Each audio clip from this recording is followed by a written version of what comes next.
Assalamualaikum warahmatullahi wabarakatuh.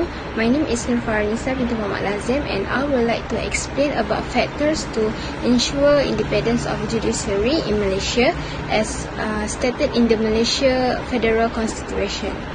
As we know, judiciary is important organ for the government that we must to maintain the independence of the judiciary. And the judges must be independent, efficient, honest and impartial.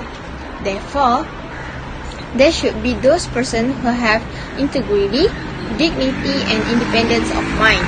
Otherwise, judicial independence is the fundamental condition of the rule of law.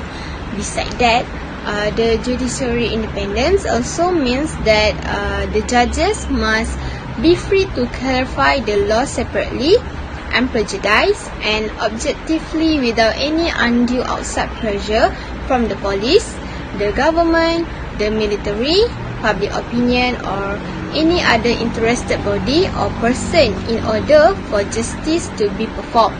In addition, judiciary independence was the backbone of administrative law. Other than that, the judicial independence was the most potent weapon available to an aggrieved individual to challenge the validity of the decision-making process of public authorities. As a concept, it has developed to ensure that public bodies which is exercise law-making process or adjudicatory powers to kept within the confines of the power conferred.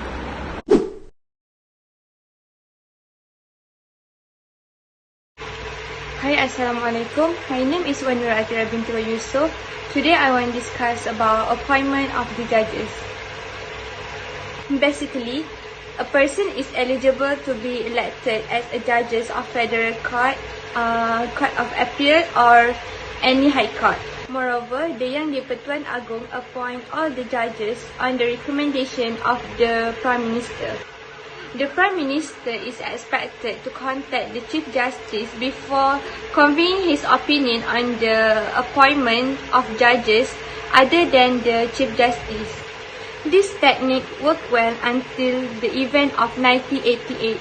Earlier, the Prime Minister received advice on the selection of the judges other than President after meeting with the Presidents. Through observations, he or she will be the right person to determine which senior member of the lawyer is suitable to be selected.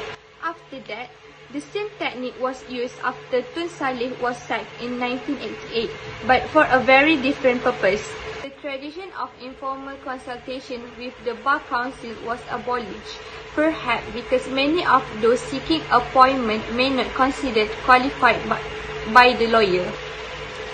Nonetheless, the Speaker proposed the elections as judicial commissioners instead of the judges, and having been confirmed as judges, they do not hold a higher position than those assigned directly to the High Court. My name is Nuriza binti Muhammad Zairus. I will explain about judicial tenure. Judicial tenure. Malaysia has a unfilled judicial system and all courts that cognize of both federal and state law.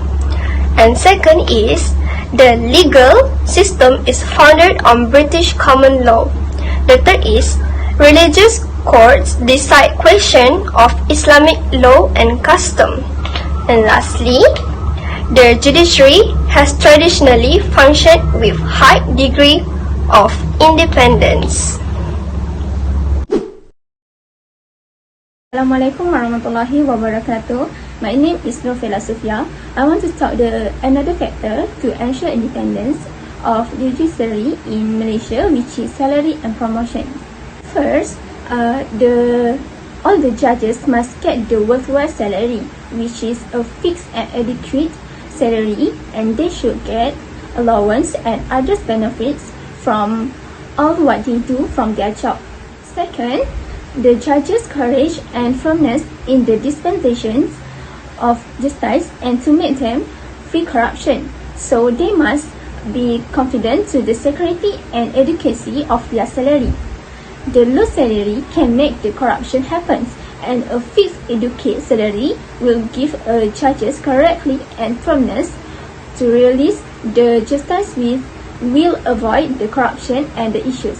Thirdly, the average in a year at Malaysian nowadays is 124,806 ringgit Malaysia, and from equivalent hourly rate is 60 ringgit.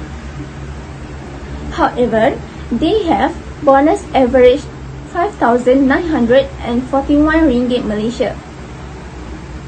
Therefore, not all judges get this salary average, but they follow the level of judges.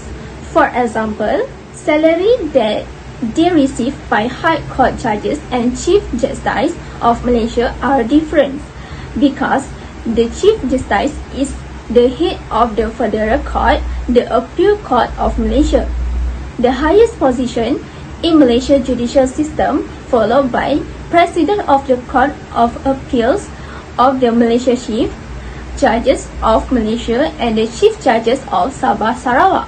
In my opinion, the salary of the judges in Malaysia is very worth, because the judges can show and give many advantage to the offenders. They must give the punishment commensurate with the offense, and all the result can get the best in the future, or they make the solution with this death sentence.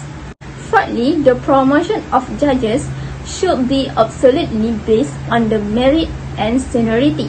This promotion must be done by the executive on the recommendation of the committee of judges, who can present to be responsible minister with a list who should be promoted. In case do not have any vacancy, they will looking from the lower court who can present well and who is considered to the best post, and they should be the highest court judges. Next, I will explain about non-interference of the executive. So firstly, the judiciary must be free from the control of the executive.